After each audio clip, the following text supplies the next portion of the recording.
There's a quote attributed to Seneca that states, "No man is more unhappy than he who never faces adversity, for he is not permitted to prove himself." Meaning, it's in pursuing the difficult thing that we obtain meaning, recognition, that we prove ourselves. But prove ourselves to whom? This is the same Seneca who famously stated that we suffer more in imagination than we do in reality. That he is most powerful who has power over himself. And that's one of the beautiful things about Stoicism. It makes us ask a very simple but often overlooked question: who's really the adversary here? Who's the opposition we're dealing with as we fight our battles? What is it that must be transformed? Is it the outside world? Or the way our eyes view the outside world? What's really holding us back? The circumstances? Or our own personal thoughts about the circumstances? And I think this is where we misunderstand the challenges before us. I want to delve into this power of perspective to explain that we are the gatekeepers between ourselves and our ideal lives. And very often we do a good job of ensuring that gate stays closed. We sabotage our own goals, our own dreams, our own happiness, while simultaneously pointing the finger at a million externalities. See, when we look at the difficulties of life, and there's no doubt that life can be a very difficult thing, it's easy to look at the world as this binary playing field, right? Me versus the world.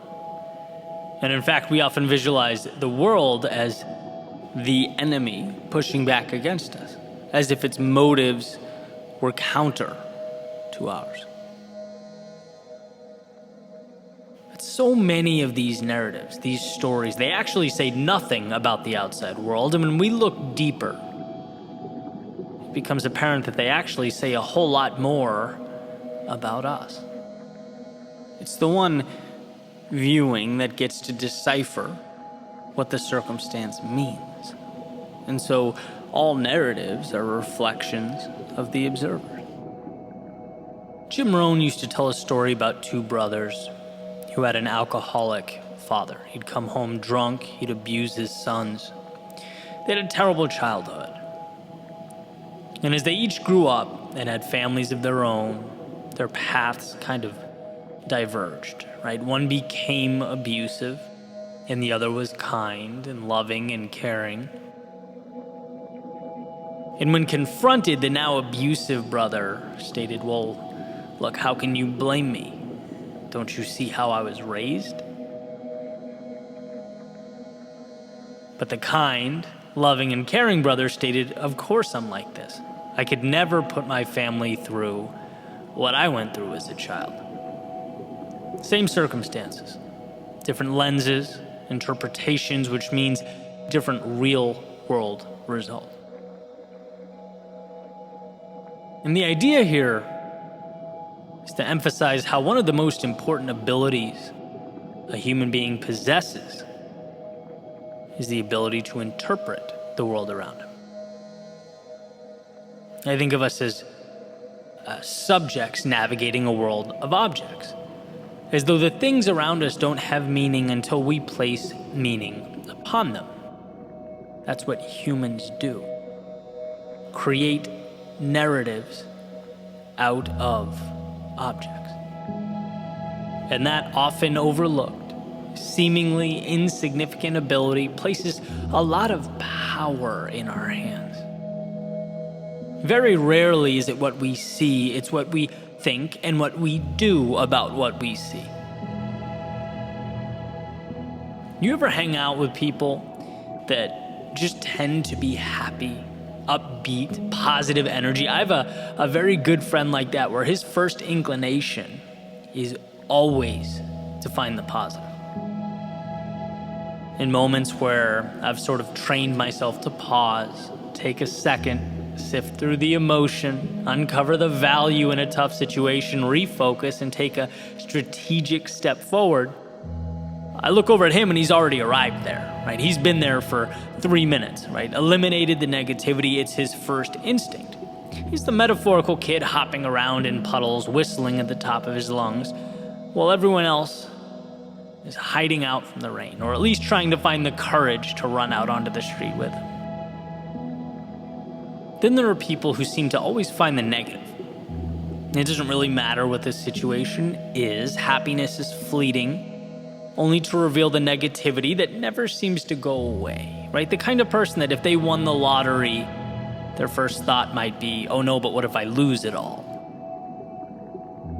Both examples are people projecting themselves onto the world around them.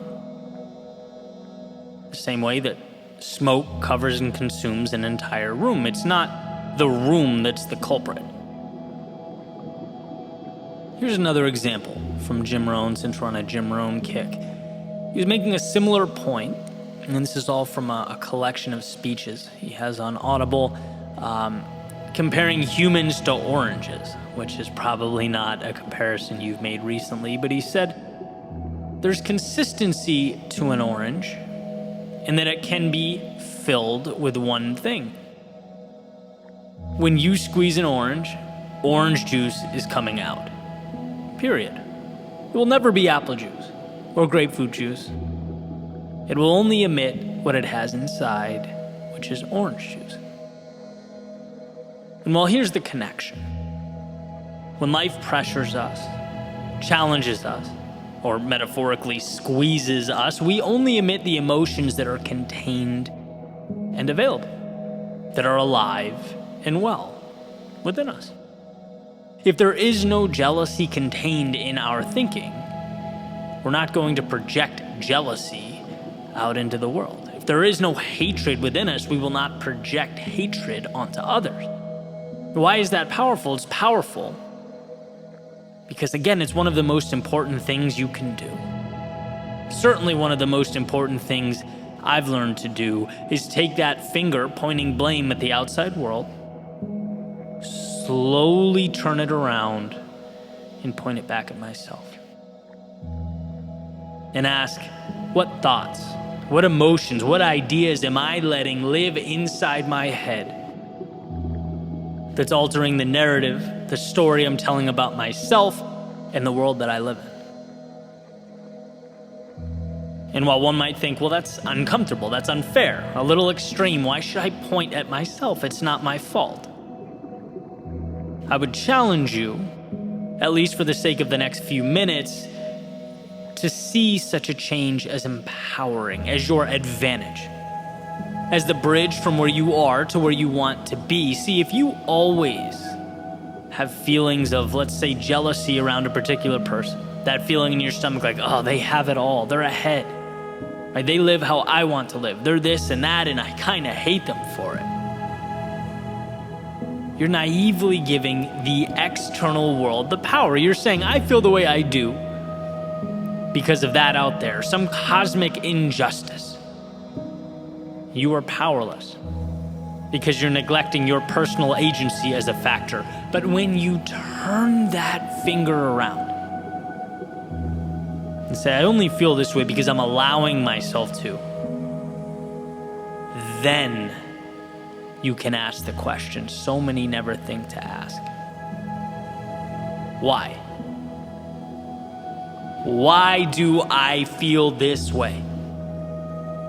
Which lights a path to how can I fix it? See, the key to a better life is realizing you don't have to be in the passenger seat, pointing at and blaming the driver, complaining about the road being taken. No, you can get into the driver's seat.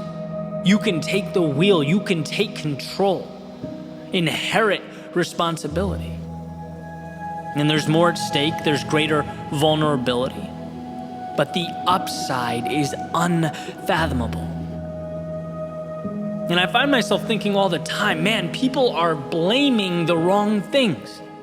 They're shifting blame to the wrong adversaries. The real villain here is not the driver or the road or the weather. The real villain is the voice in your head pleading with you not to take the wheel. Pleading with you to ride shotgun and complain as the world passes you by. And of course, it makes sense to qualify that with the inevitability that there are some things placed upon us that are just bigger than us, that we can't control. And you can make a list however long you want to: natural disasters, decisions and actions of others, health problems. We don't often get to choose the landscape. So as the Stoics would say, understand that. Understand what you can't control and what you can. Because the beauty is that you can control how you navigate that landscape, and that is power. That is what makes the difference. See, the two brothers I mentioned a few moments earlier, same landscape, different navigational tactics, different view of what it all meant. One took the wheel and one did not. So that Seneca quote that states, "No man is more unhappy than he who never faces adversity, for he is not permitted to prove himself." Well, it's perfectly clear, as far as I'm concerned. The question is not whether or not to face adversity. I think we all understand that. What I hope we take from today is a better understanding of what the true adversity is. A better understanding of the fact that in front of us there is always an answer, a key to every lock. Some people just don't think to look. They're so busy peering around every corner for external enemies and scapegoats that they don't give themselves permission to succeed. Maybe unfortunate, but it's true. You can hit the bullseye over and over again. But if it's the wrong target, it won't do much for you. You might as well have missed by 50 feet. And I think that is what we overlook. You can't always fix the outside world. You can't change the unchangeable, but you can always change yourself. You can always fix you. As Tolstoy said, everyone wants to change the world, but no one thinks of changing himself. You're capable of being both your greatest adversary and ally, so choose wisely. Because the world around you will do nothing more than respond accordingly to your decision.